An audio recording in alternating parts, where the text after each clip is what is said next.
اللہ تمہاری صورتوں کو نہیں دیکھتا، اللہ تمہارے مالوں کو نہیں دیکھتا کہ کون کتنا خوبصورت ہے، کس کے پاس کتنی دولت ہے۔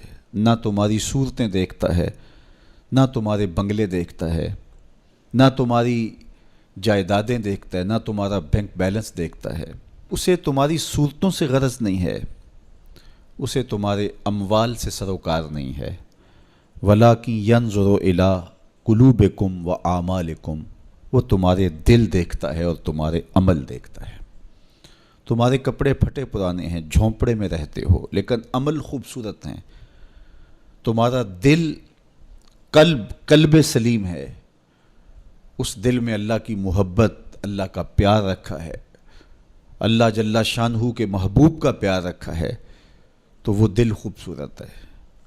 تو تمہارے لباس پھٹے پرانے کیوں نہ ہوں، تمہارے رہنے کی جگہ انتہائی ناآسودہ کیوں نہ ہو، لیکن تمہارا دل اچھا ہے، تمہارے عمل اچھے ہیں، تو تمہارے رب کو یہ پسند ہے۔ تو تقوی کا مرکز تمہارا قلب ہے، تمہارا دل ہے۔ تو دل کی پاکیزگی، دل کی صفائی، دل کی ستھرائی، یہ اللہ جل شانہ کو محبوب ہے۔ ہم عمومی طور پہ اپنے ظاہر کو سنوارنے میں لگے رہتے ہیں اور باطن ہمارا میلا کچیلا ہی رہتا ہے۔ ہمارا رب ہم سے اس بات کا تقاضا کرتا ہے کہ تمہارا دل بھی ستھرا ہونا چاہیے، تمہارا دل بھی پاک ہونا چاہیے۔ باہو علیہ رحمہ فرماتے ہیں کہ دل کالے نالوں منہ کالا چنگا، جے کوئی یہ رمز پچھانے ہو۔ تو اصل تو پاکیزگی، طہارت، صفائی، عفت قلب کی ہے۔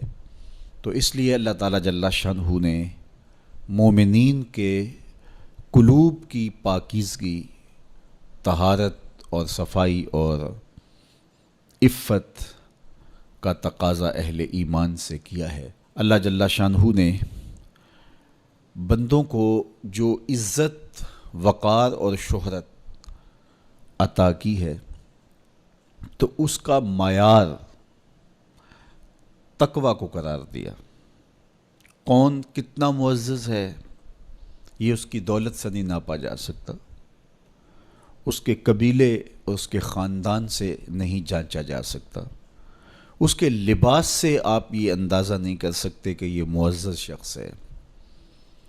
کسی شخص کا کسی قوم سے تعلق ہے، وہ اس کی عزت کا ظرف نہیں ہے۔ ان اکرمکم عند اللہ اتقاکم، تم میں سے معزز وہ ہے جو متقی ہے، جو پرہیزگار ہے۔ دیکھیے ابو لہب قریشی النسب تھا، لیکن خوبصورت ہونے کے باوجود، عالی مرتبت نسب رکھنے کے باوجود، آج بھی اس پر لعنتیں برس رہی ہیں۔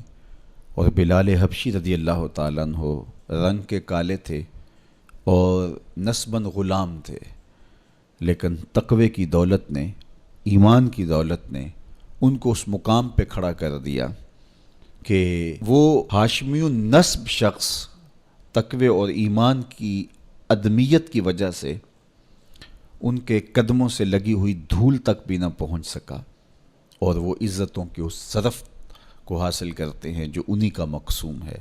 تو اسلام نے شرف کا معیار، عزت کا معیار تقوی قرار دیا ہے۔ تو اس لیے ہمیں تقوی کو حاصل کرنے کے لیے کوشاں رہنا چاہیے اور ایسے اعمال بجا لانے چاہیے کہ جس سے ہمیں تقوی حاصل ہو۔